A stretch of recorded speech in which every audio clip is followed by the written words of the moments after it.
Farba strukturalna. Maskowanie defektów elewacji. Prezentujemy rozwiązanie do maskowania defektów na elewacjach z tynku mineralnego i cementowego. Używamy farby RD Elastoflex Quartz, która na powierzchni elewacji tworzy elastyczną, odporną na wodę powłokę o wykończeniu strukturalnym.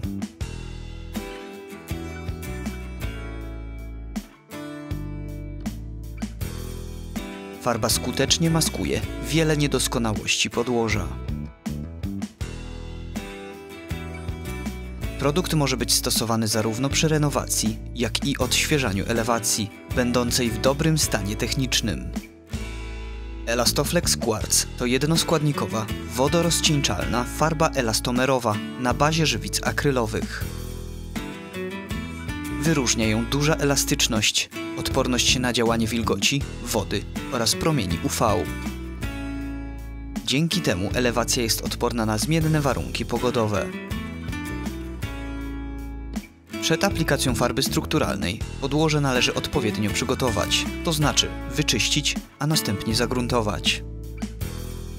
Jeśli na elewacji występują pęknięcia lub ubytki, należy je wypełnić. Zapraszamy do obejrzenia naszego filmu, w którym omawiamy cały proces renowacji elewacji. Link znajdziesz w opisie. Farbę RD Elastoflex Quartz należy aplikować po 24 godzinach od nałożenia podkładowej warstwy gruntującej. Przed użyciem farby ważne jest, by dobrze ją wymieszać, co pozwoli na jednolite rozmieszczenie zawartego w niej granulatu kwarcu. Produkt nie wymaga rozcieńczania. Elastoflex Quartz można aplikować przy użyciu wałka lub systemu powietrznego z pistoletem do nanoszenia tynków.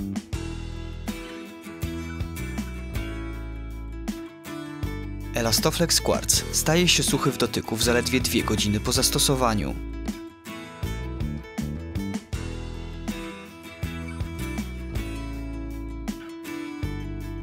Dodatkowo, jeśli zależy nam na uzyskaniu maksymalnej wodoszczelności lub zmianie koloru elewacji, wtedy rekomendujemy aplikację warstwy farby nawierzchniowej RD Elastoflex.